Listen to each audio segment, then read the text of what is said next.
my Exotical Saucies. It's your girl, Exotical Sauce, here with another video, and I hope you guys are enjoying your summer, staying cool and hydrated, getting plenty of rays, and having lots and lots of summertime fun. Today I want to talk about a little clip from The View that I saw on YouTube, just floating around YouTube. And it was entitled "Why Black Women Will Never Date Outside of Their Race." And I just wanted to talk about some of the reasons why I think that black women will never date outside of their race, which brings to mind a video that Exoticals United made a couple years back. In that video, she touched on cultural differences, proximity, differences in mentality between black women and white men, or just black women and other cultures of men. She made a lot of good points, touched on a lot of good talking points, so I advise you to go to her channel. Please like, comment, and subscribe, because she is a phenomenal lady. So I just wanted to share with you guys a few things that I just thought about while making this video, why I think that black women will never date outside of their race, let alone attract someone of a different culture. Because even though black women are very aesthetically beautiful, it takes more than just aesthetics to attract a lifelong mate. Say for instance, if your neighborhood looks like this is one thing that is going to work against you when it comes to trying to date interracially, because this tells me a lot about the other person depending on where they live. Like, for example, say if I was a white guy and I met you and you're a black woman and you live in a neighborhood that looks like this would tell me that community has no dignity, no self-respect, and that their civic responsibilities were sorely lacking. And you might say, well, how is that? What does someone's socioeconomic status have to do with their dignity or their self-respect? Well, for one thing, if you had dignity or self-respect, you wouldn't put up with neighborhoods that look like this. There's no way, with the overgrown trees and the trash dumping and the graffiti and the old abandoned blighted buildings would not stand if you had pride and dignity in yourself. You would get with your elected officials and you would demand better. You would demand better neighborhoods, cleaner neighborhoods, better street cleaning, better trash dumping, better schools, better city services from your elected officials. Now let's talk about that for a second. And this is just a quick side note. For one thing, black people at least black people in the United States, do not understand how to play politics. They don't understand how it works. They don't know what quid pro quo means. Quid pro quo means something for something. It means that you donate a certain amount of money to a candidate's campaign, and in exchange they work for you and your community. And it takes unity to do that. Black people in the United States do not do that. They feel like they could just go vote for free and that's enough to make a candidate work for them. And if they don't work for them, they get out and scream and holler in the streets, throwing up protest signs and playing victim.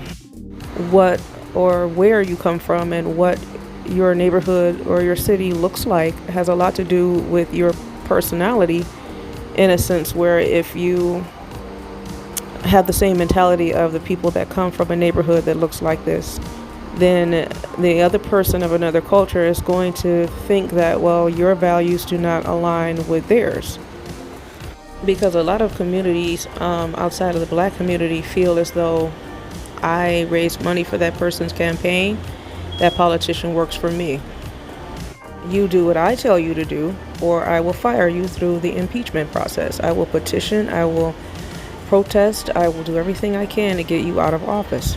And that's why my neighborhood looks like this and yours looks like that. And it takes a lot of unity in order to do that, and a lot of trust in order to do something like that.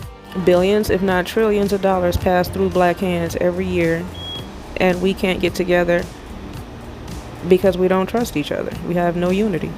And I'm not even speaking on an individual basis. I'm talking more or less on a collective basis. I know not all, so please don't get in the comment section saying not all. because common sense will tell you, of course, not all. I mean, that goes without saying. You know, every one of one thing is, all alike. Of course, there are exceptions to a rule, and there are individuals who are not like what I'm describing. But there are enough of us out there with this kind of behavior for it to be a thing. So if it's not you, and this is not describing you, then let it fly. If it doesn't apply, let it fly. Another reason why I don't believe that black women will successfully divest, at least in large numbers, is because a lot of cultures typically like natural looking beauty. And now they want natural hair, they want natural nails, natural looking eyelashes. Who is the ones that we typically see who look the least natural?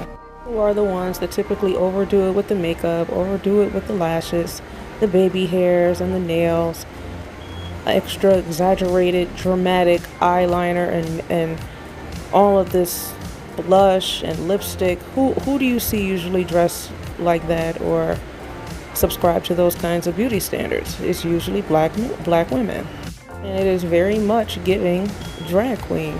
As a matter of fact, when you think of the word black woman, you think of extra hair or hair weaves or extra long lashes, fake nails, fake this or fake that.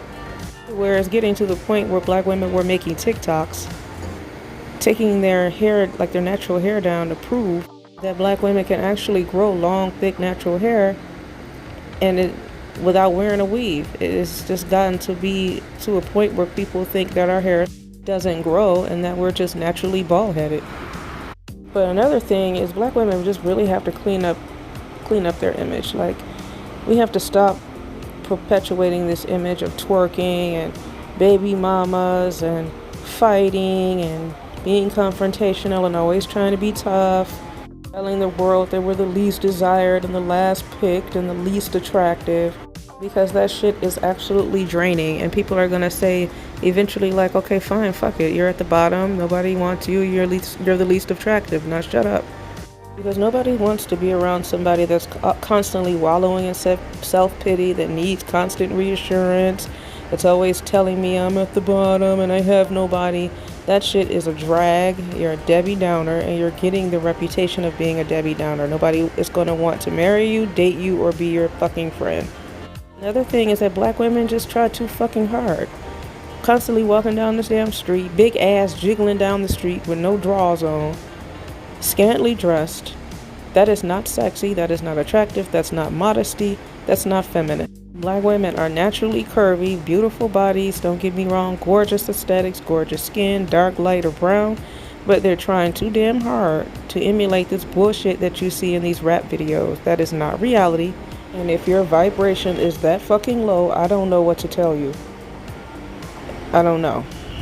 What's wrong with being soft and feminine and elegant looking, covered up, using makeup the right kind of way where it only enhances your natural beauty, not cover it up with all the extra wigs and baby hairs?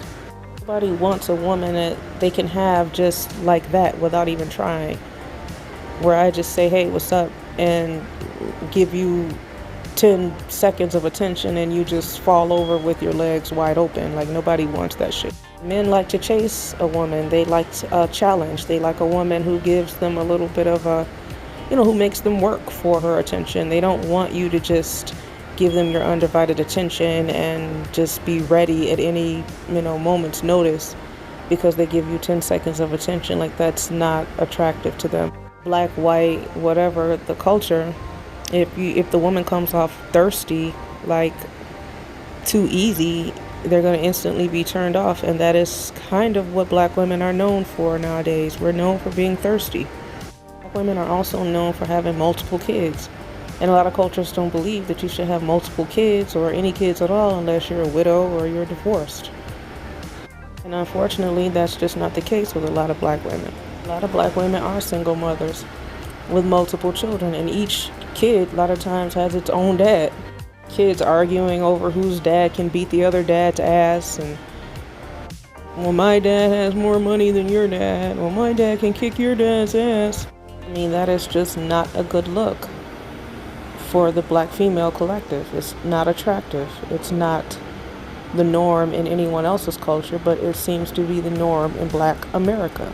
And it shouldn't be. It goes unchecked, it goes unaddressed, it's glossed over. People don't really speak too much about it. I mean, they do, but people make excuses for it, especially since black women are walking around telling everybody that we're the most educated. Educated women carry themselves with style and grace and elegance and with a little bit of class. We cover up, we show modesty and respect for ourselves. Like women want to have the reputation of a diva, of a high maintenance queen, walking around with $500 sunglasses on, Chanel this and Dior that. I mean, no hate if that's what you want to do. It's your money. You go and splurge, go and spend it on what you want. But don't spend like that and go home to a neighborhood that looks like this. That's not attractive at all. It makes you look unattractive, like you have horrible priorities, no financial literacy, like you misuse your funds. And most cultures take their money, even if they have a minimum wage, and invest it and turn it into more money, more wealth.